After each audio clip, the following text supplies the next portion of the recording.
궁핍과 박해와 공고를 기뻐하노니 이는 내가 약한 그때의 강함이라. 아멘.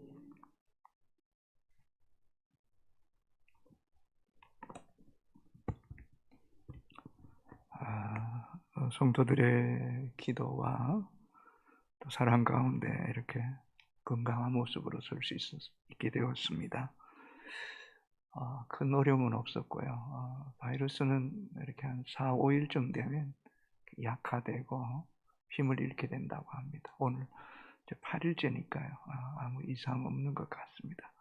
그러나 조금 목이 잠기고 조금 불편함이 있을지라도 편안하게 말씀 들어주시면 고맙겠습니다.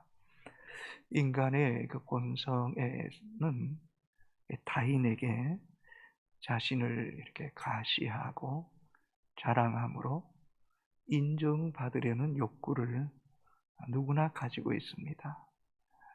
그래서 사람마다 지식을 자랑하고 또 부를 자랑하고 직위를 자랑합니다.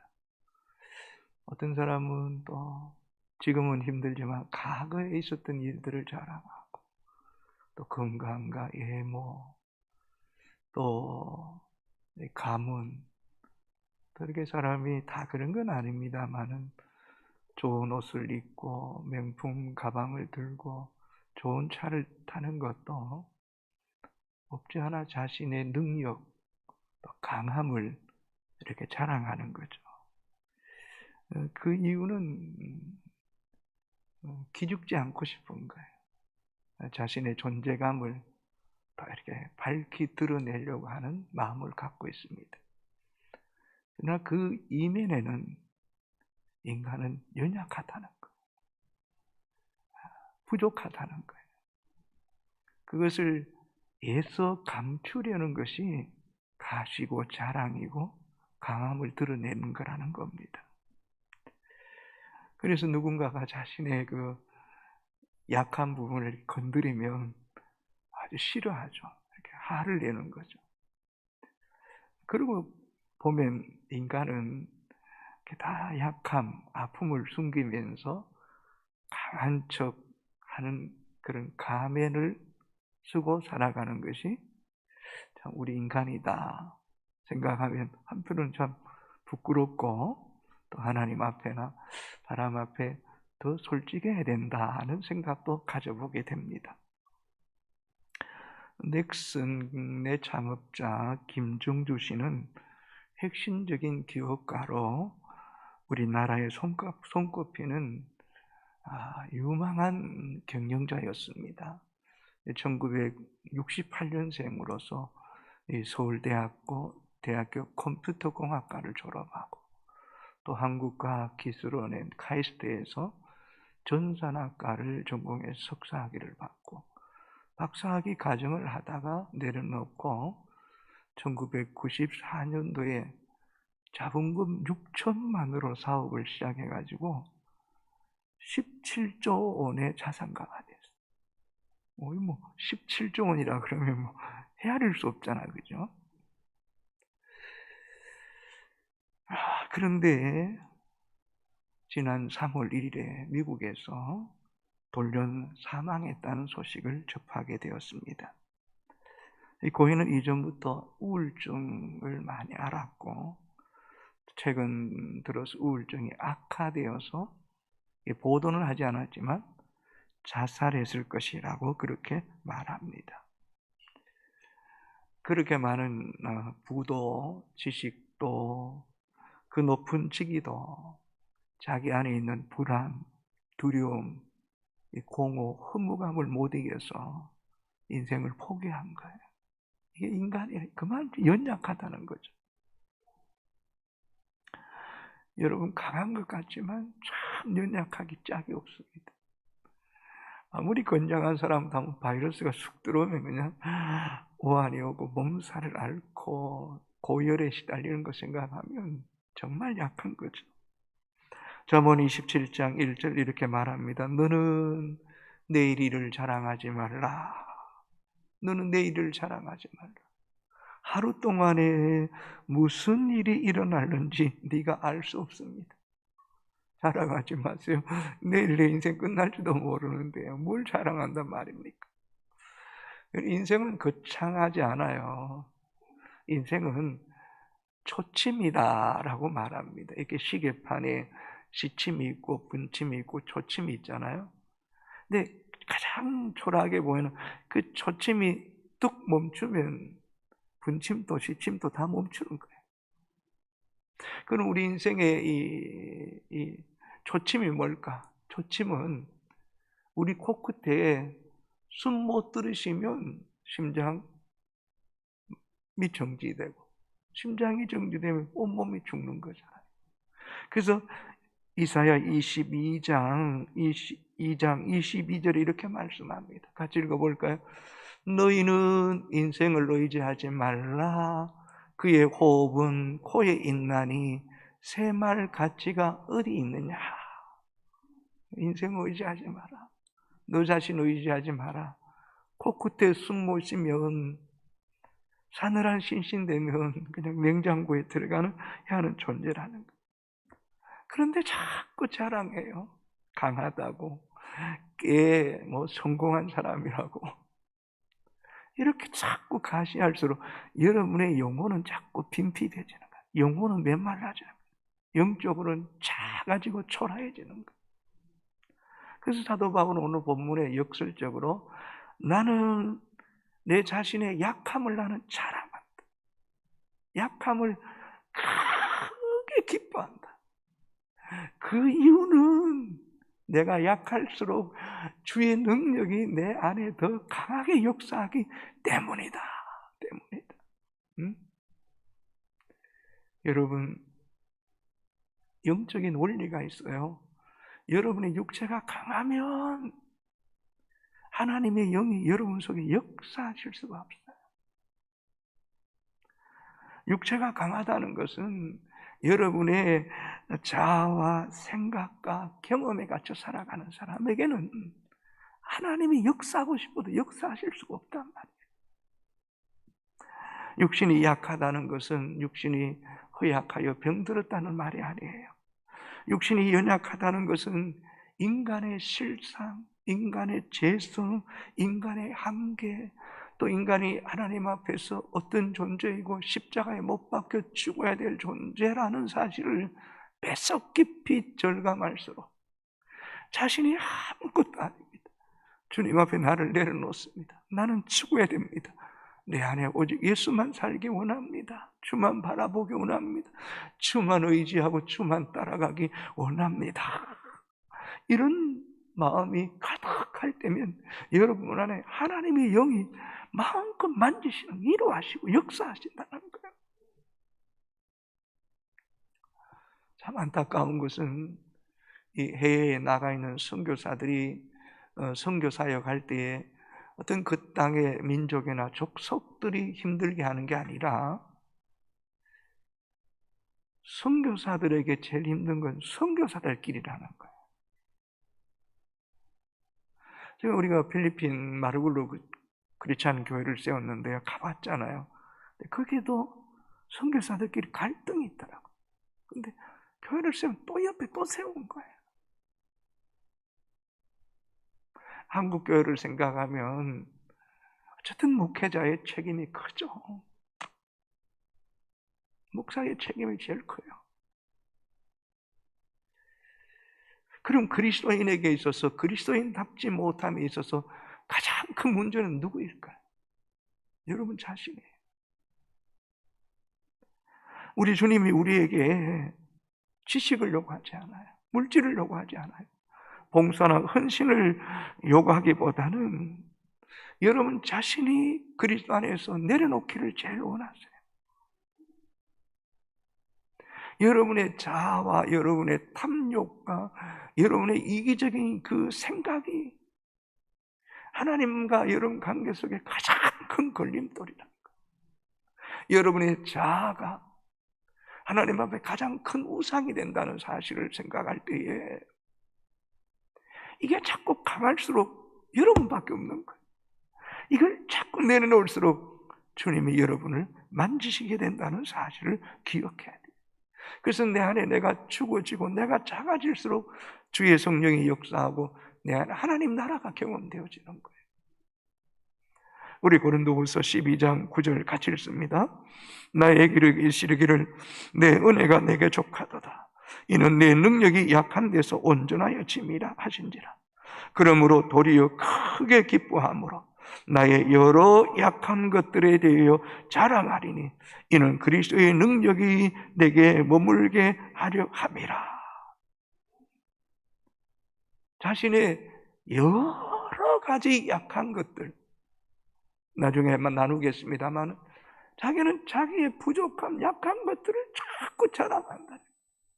그럴수록 그리스도의 능력이 내게 머무는 영적인 비밀을 알았다는 거예요. 사도 바울은 여러분 알다시피 자랑할 게 너무너무 많은 사람이에요. 베냐민 지파 왕의 후손을 태어났고 8일 만에 할례를 받고 로마 시민권을 가지고 가말리엘 문화생이고 율법으로 흠이 없는 바리새인 중에 바리새인이에요. 근데 이걸 예수를 알고 난 후에는 다 배설물같이 여겨버렸다. 내 주 예수를 아는 지식이 너무 귀하기에 자랑할 거 하나도 없다. 오히려 자신의 육체의 연약함만 자랑한다는 거예요. 첫 번째, 그리스도를 고난받는 걸 자기는 약함이라고 고백합니다. 12장 10절 같이 읽습니다. 그러므로 내가 그리스도를 위하여 약한 것들과 능력과 궁핍과 박해와 공고를 기뻐하노니 이는 내가 약할 그때에 강함이라. 사람이 죄가 있어서 고난을 받는다면 뭐 그렇게 자랑스럽겠습니까? 근데 본문을 보십시오. 내가 그리스도를 위하여 약하게 된 것. 능력, 멸시를 받고 조롱을 받고 그리스도 때문에 궁핍하고 그리스도 때문에 박해를 하고 그리스도 때문에 공고를 내가 기뻐한다. 선교 사역 속에 사도 바울만큼 많은 고난받은 사람이 있을까요? 40에 하나가 매를 5번 맞고 3번 태장으로 맞고 수없이 감옥에 갇히고 3번 배를 타고 선교여행 가다 파선을 당하고 이방인의 위험, 동족의 위험, 강도의 위험, 죽고 배고프고 헐벗고 말할 수 없는 고난을 당하고 능욕을 당한 거죠. 궁핍을 당하고 공고를 당한다. 그런데 이상하죠. 여러분, 내가 그리스도를 위해 말할 수 없는 고난과 멸시를 받는데 그때마다 나를 위해 십자가에 고난당하신 주를 바라보고 주를 의지할수록 나는 약해지는데 그럴수록 그리스도의 능력이 자기 안에 더 강하게 놀랍게 역사하는 거예요. 예를 든다면 사도행전 16장에서 바울이 빌립보에서 귀신 들린 여인을 고쳐준 일 때문에 감옥에 갇혔어요.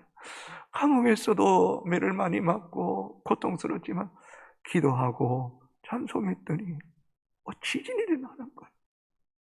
온문이 열리는 거예요. 간수장이 자결하라고 할 때 주 예수를 믿어라. 그리하면 너와 내 집이 구원을. 약할 때일수록 기도하니까 하나님의 능력이 그 가운데 역사한다는 역사하서. 그래서 고린도후서 1장 9절에 이렇게 기록합니다. 같이 읽습니다. 우리는 우리 자신이 사형 선고를 받은 줄 알았으니 이는 우리로 자기를 의지하지 말고 오직 죽은 자를 다시 살리시는 하나님만 의지하게 하심이라. 아멘. 이제 난 죽었다. 이젠 소망이 없다 생각하는데 그때 네 자신 의지하지 마라. 오직 죽은 자를 다시 살리신 하나님 믿고 의지해라. 하나님 믿고 의지해라. 약할수록 주를 더 의지하는 거예요. 성도 여러분, 왜 하나님은 하나님 백성들에게 그렇게 많은 시련을 줍니까? 아픔을 줍니까? 좌절, 절망, 한계, 역부족을 뼛속 깊이 느끼게 합니까? 그게 은혜라는 거예요. 그게 은혜라는 거예요. 그럴수록 내가 주의 얼굴을 구하고 은혜를 구할 때에 영적으로 여러분이 강해지는 거예요. 그 고통 속에서, 그 절망 속에서 주의 음성을 듣게 되는 거예요. 주의 도우심과 주님의 역사하심을 경험하게 될 때, 여러분 비로소 영적으로 강해지는 거예요. 강해지는 거예요. 한국교회 초창기 성도들, 선교사들이 얼마나 많이 핍박을 받았어. 고난을 당하고 매를 맞고 너무너무 힘들었어요. 또 너무너무 가난했어요. 먹고 사는 것이 너무너무 힘들어도 그래도 기도하고 예배하고 주의 말씀으로 살려고 몸부림치지 않습니까? 그런데 그때마다 교회에 역사가 일어나요. 병든 자가 낫고 귀신이 떠나가고 교회에 사람들이 막 구름대같이 몰려드는 거예요. 교회가 가난할 때, 핍박했을 때, 성도들이 오직 주님만을 붙잡고 기도할 때에 한국교회가 부흥했는 거예요. 성도들이 부유해졌어요. 교회가 뭐 큰 건물이 재정이 어렵지 않아요. 그런데 그때부터 교회 안에 영적인 생명력이 없는 거예요. 복음의 능력이 나타나지 않는 거예요, 여러분. 이게 비극이란 말이에요. 이게 비극이에요. 우리의 영혼이 가난할수록, 심령이 가난한 자는 복이 있나니 천국이 저희 것이요 애통하는 자는 복이 있나니 저희가 위로를 받을 것임이라고 말씀했던 것처럼 사랑하는 효성의 가족들이요, 육체적으로 영적으로 마음적으로 늘 평생 가난한 자가 되기를 주의 이름으로 축복합니다. 오늘 한국교회를 바라볼 때, 이민족을 바라볼 때, 다음 세대를 바라볼 때, 전 세계를 바라볼 때마다 마음이 아파야 돼요. 가난해야 돼요. 애통해야 돼요. 부러져야 돼요. 그럴수록 주의 능력이 우리 가운데 역사하는 은혜가 있게 될 줄로 믿습니다, 여러분. 이 영적 비밀을 우리가 알아야 돼요. 이런 사람은 자랑하지 않아요. 두 번째, 육체의 가시로 약함이 있어요. 자, 12장 7절 같이 읽습니다. 시작.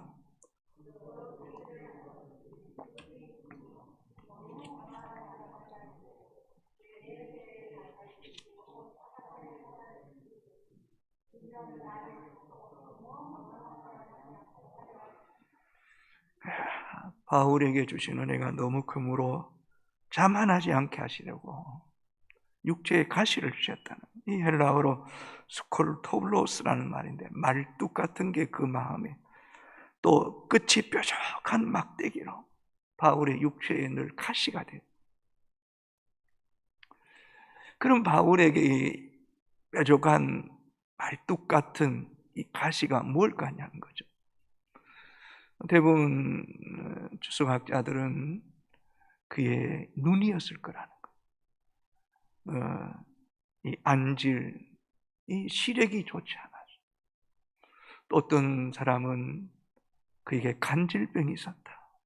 참 이 끔찍한 거잖아요. 복음 전하는데 바울이 수많은 병자는 고치는데 자기 병을 못 고치고 거품을 머금고 쓰러진다. 이거 정말 끔찍한 일이에요. 그의 고질적인 두통의 아픔도 있었을 것이다 라고 말합니다. 그러나 이런 육체의 약함을 위해서 3번 완전스러워서 주님께 기도했지만은 주님이 응답하지 않습니다. 네 은혜가 네게 족하다. 아마 바울이 다메섹 도상을 지날 때 성강 같은 그 찬란한 빛을 보고 시력을 잃잖아요. 그리고 사흘 후에 아나니아의 안수를 받고 눈을 떴지만은 그런 완벽한 시력은, 완전한 시력은 회복되지 못했던 것 같습니다.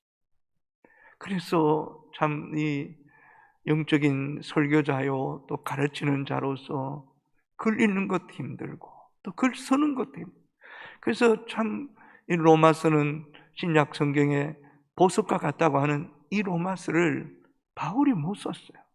드디오가, 바울이 불러주면 드디오가 대필한 거예요. 또 바울이 1차, 2차, 3차 선교 여행 멀리 떠나야 되는데 내 시력이 좋지 않으니 얼마나 힘들었겠냐는 거예요. 그런데 그럴 때마다 주님 내 영의 눈을 밝게 해주시고 주의 인도함이 내 가운데 있게 하소서. 주님을 더 의지하는 것, 더 의지하는 것. 그가 세운 갈라디아 교인들은 바울에게 눈이라도 빼서 주고 싶은 거예요. 주고 싶은. 갈라디아서 4장 15절 같이 읽겠습니다. 너희가 할 수만 있었더라면 너희 눈이라도 빼어 나에게 주었으리라. 갈라디아 교인들이 바울이 지도자가 시력 때문에 어려움을 당할 때 눈이라도 빼고 싶은 마음이었다는 거예요. 왜 하나님께서 왜 바울에게 이렇게 육체적으로 약한 가시를 주셨냐 말이에요. 왜 그렇게 고난을 많이 당하게 하시냐는. 첫 번째는 자만하지 않게 하시려고. 자만하지 않게. 자, 7절 중반에 여러 계시를 받은 것이 지극히 컴으로 너무 자만하지 않게 하시려고. 이 자만이란 말은 자신이나 자신과 관련 있는 것들을 스스로 우쭐거리며 뽐내는 것 말이에요. 자랑하는 거죠. 뽐내는 거죠. 자기의 강함을 나타내는 거죠. 가시하고 인정하려고 받으려고. 이걸 하나님이 꺾으신 거예요. 이걸 못하게 하신 거예요. 여러분, 우리가 잘 알듯이 사도행전을 읽어보면 바울이 다메섹 도상에서 극적으로 예수님 만난 거 몇 분기로 3번이나 나와요. 3번이나. 이 12장이 시작할 때 어떻게 시작하는지 압니까? 내가 부득불 말하지 않을 수 없노니 내가 14년 전에 셋째 하늘에 들어갔다. 내가 그때 몸 밖에 있은지 몸 안에 있은지 내가 잘 알지 못하지만 분명히 내가 하나님 나라를 본 거예요. 천상의 세계를 보고 온 거예요. 어디 그뿐입니까? 영적으로 바울에게 가강 은사가 넘쳐났어요. 손수건이나 치마를 가져다가 보면 좀 병든 자가 떠나고 귀신이 떠나가는 역사가. 또 인간적인 그의 배경, 가문, 지식, 자랑할 게 얼마나 많습니까? 그러나 그런 것에 자고하지 않게 하려고, 교만하지 않게 하기 위해서 육체에 가시를 주셔서 자기는 주 앞에 늘 약한 자로 고백할 수밖에 없게 하셨다는 거예요. 여러분 성경을 보세요. 하나님이 사용하신 사람들은요, 육적인 힘을 쭉 빼버렸어요. 자기 의지할 것을 완전히 다 빼버린다니까. 요셉 보세요. 17살 꿈 탁 꿨으니까요. 꿈을 꾸고 뭔가 일하겠다 할 때 그때부터 요셉의 인생은 추락합니다. 여러분 제일 밑바닥 감옥에까지 갑니다. 자기 의지할 것 하나도 없다라. 주를 의지하고 여호와께 형통케 하셨더라. 모세 바로의 딸로서 애굽 궁에서 40년 동안 최고의 교육과 모든 걸 다 완벽하게 있었습니다.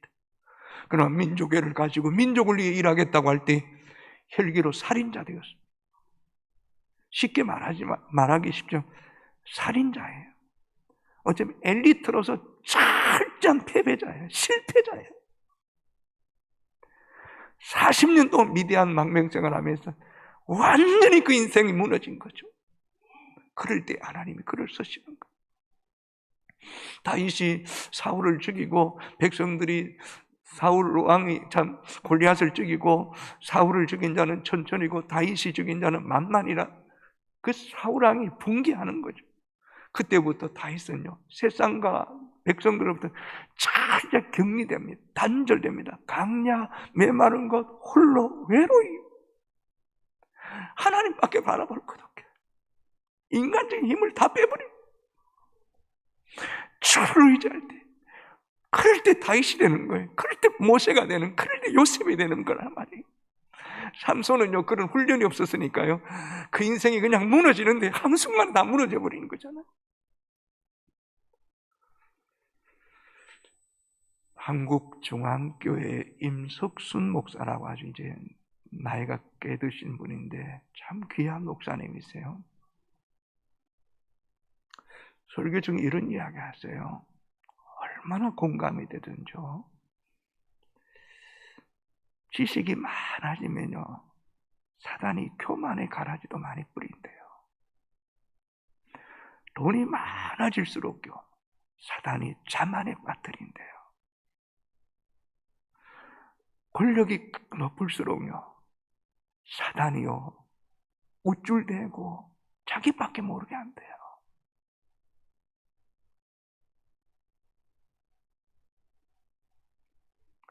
이게 남의 이야기가 아니에요.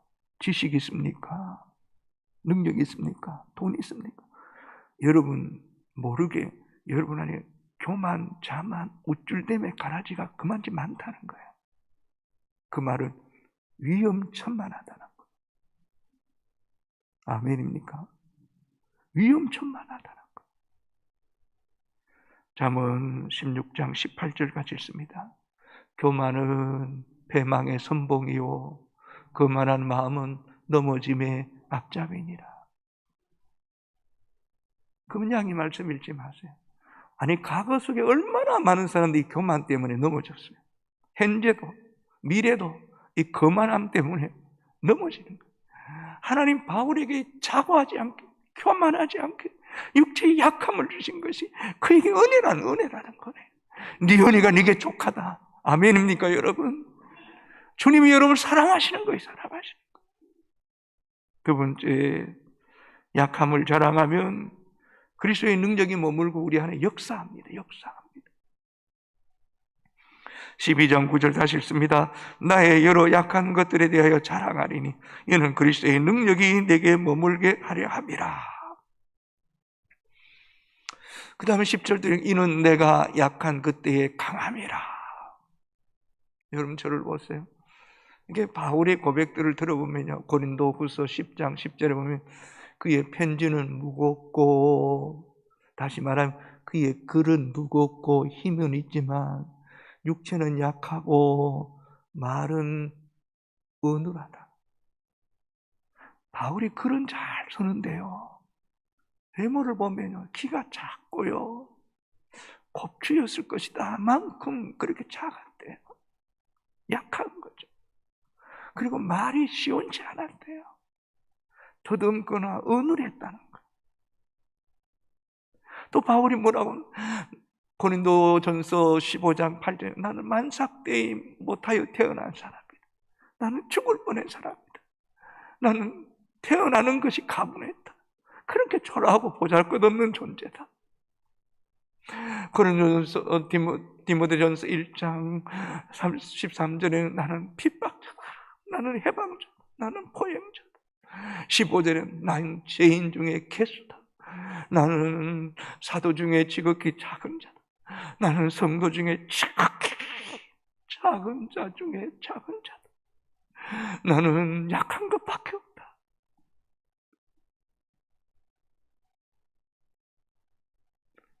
이걸 여러분 온 교인들에게, 아니 2000년 동안 오늘 우리에게도 지금 계속 그 말하는 거예요. 나는 약한 사람입니다. 나는 초라한 사람입니다.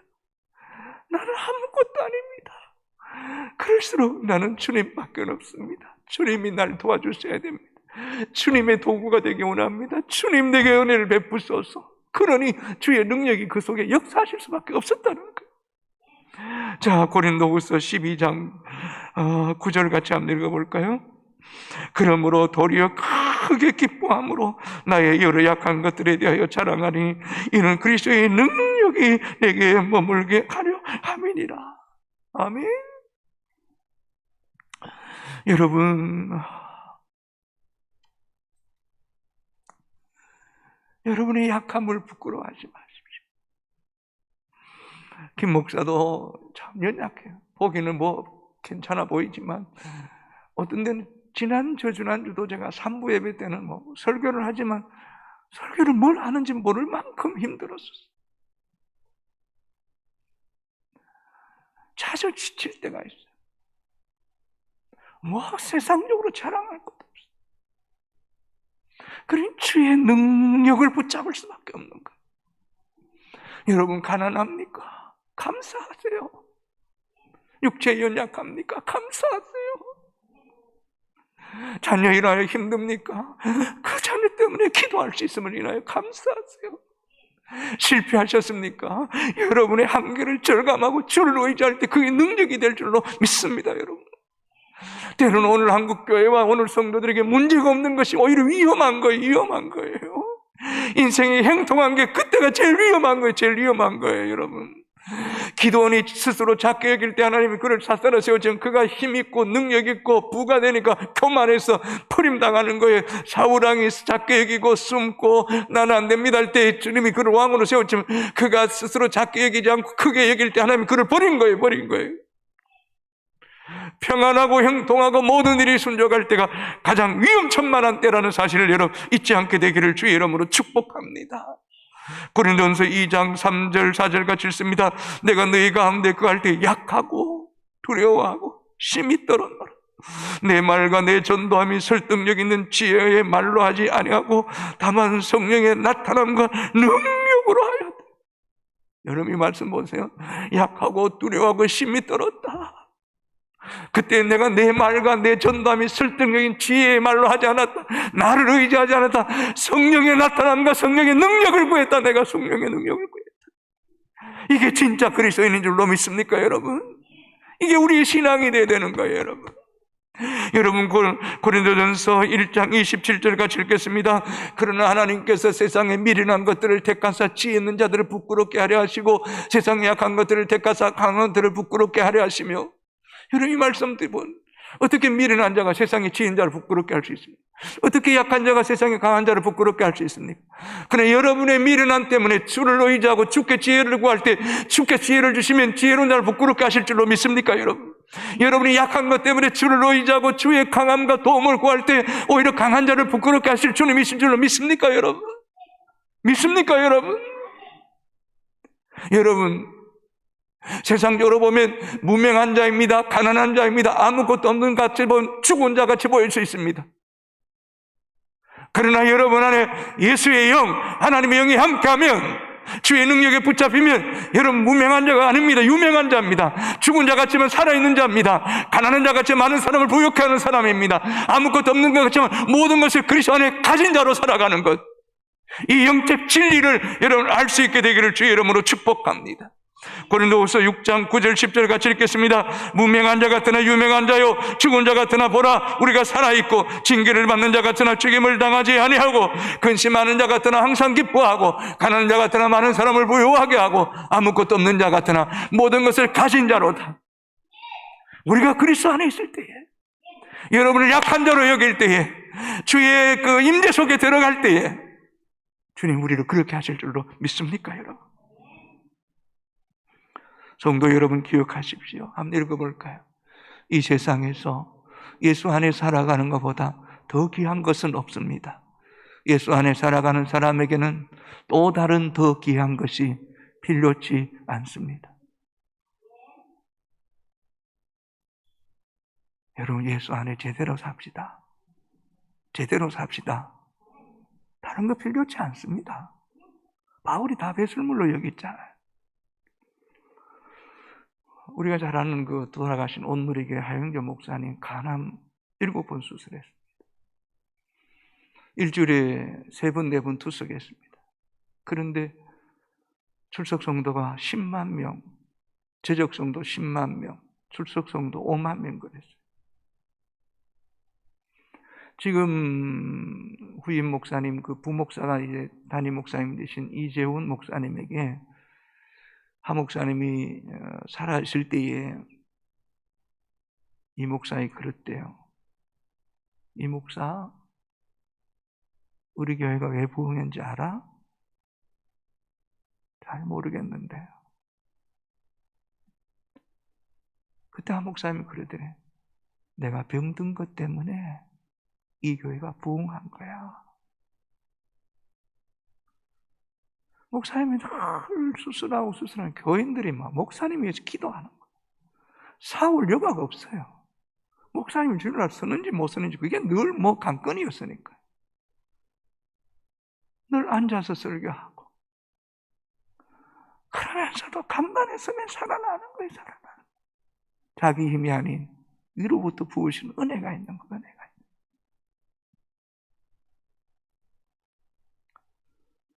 성도 여러분, 세상 사람같이 살지 맙시다. 자랑하고 가시하고 인정받으려고 하지 말고 바울처럼 난 약합니다. 난 말도 잘 못합니다. 나는 어리석은 자입니다. 나는 미련한 자입니다. 아무것도 못합니다. 오직 주의 능력만 성령의 도우심만 구합니다. 여러분 미련하다고 여러분 자책하지 마세요. 주의 지혜를 구하세요. 약하다고 여러분 절망하지 마세요. 주의 능력을 구하세요. 가난하다고 절망하지 마세요. 내가 주 안에 있을 때 내 아버지 것이 다 내 것이에요. 그냥 하는 이야기 아니에요, 여러분. 그리스도 안에서 여러분은 약하지만 그리스도 안에서 가장 부유한 자로 살아가는 그런